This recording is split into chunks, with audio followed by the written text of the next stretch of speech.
Hello, hello, hello. This is your message from the universe for February 16th, 2021.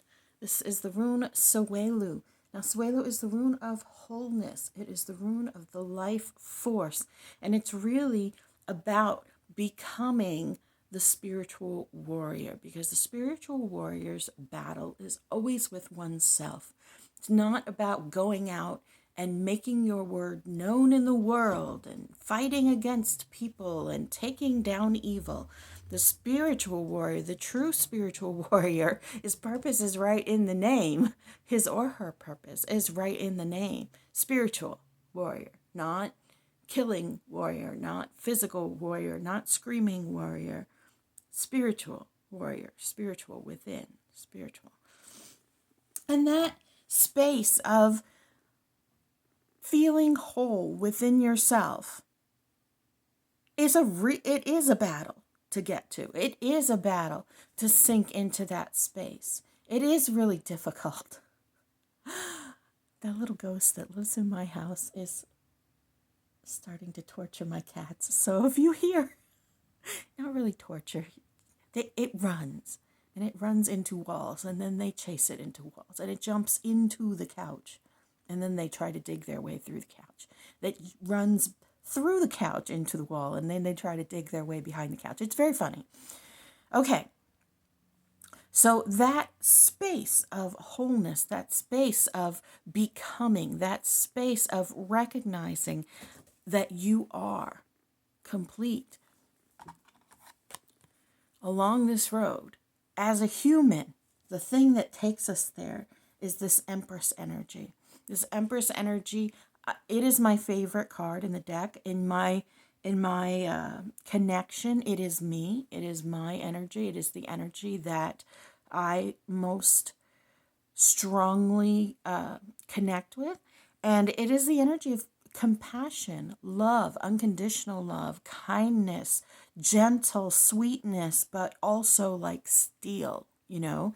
It is like the most loving parental energy that you could possibly imagine.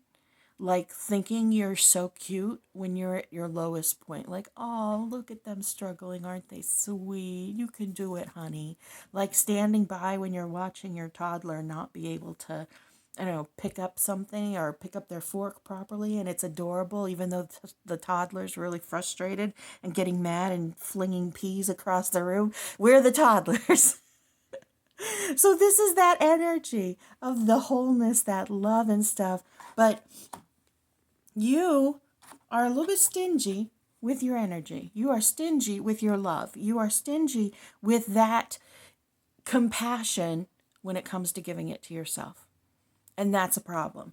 That is what is blocking your movement. That is part of what is holding you back, is you withholding that love for yourself. And it's really keeping you from achieving all those things that you want to achieve, all those, that knowledge that you have, all those things that you know, the movement that you want. You see the little ship here, the movement that you want to have, but you don't think you can do it. Queen of Swords, Queen of Action. You don't think you can do it. Queen of Swords says you can, but you're sitting right here. Recognize that that Wheel of Fortune is always spinning. It's always spinning, but it spins in reaction to our choices. And by embracing this energy, it will make your wheel stop on a different outcome. It will make your wheel stop on a new adventure when you love yourself in a different way. If you continue to love yourself in the way that you have, then things will continue to turn out the way that they have. But if you can shift yourself into a more loving space towards you, if you can release your scarcity mindset, your stinginess when it comes to loving yourself, then the Wheel of Fortune lands on a different square, and you have a new adventure, a new opportunity to, level up in a different space.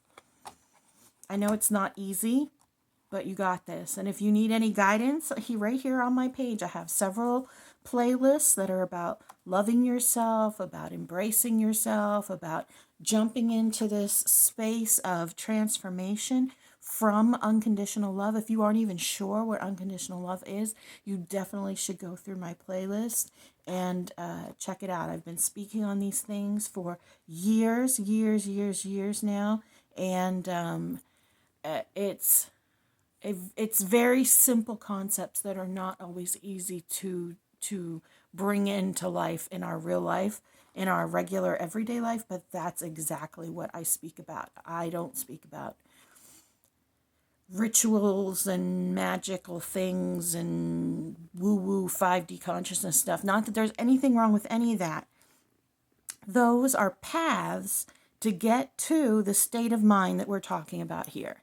Meditation and mindfulness and crystals and all of those things are tools and paths that you use to get to this state right here.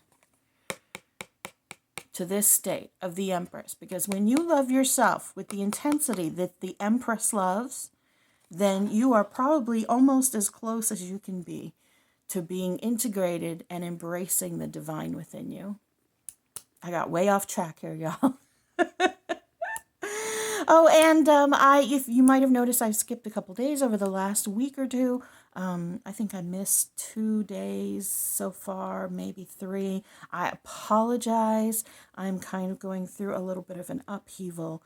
I'm in my own process of navigation. I'm in my own process of, awakening and going through things. And, sometimes it just means that I don't do what I'm supposed to do. So I apologize to y'all, but I did what I needed to do for me. And while that's very important, I also want you to know that I am thinking about the fact that I missed for you guys. And I do apologize for that. You are beloved, you matter, and you are so very loved.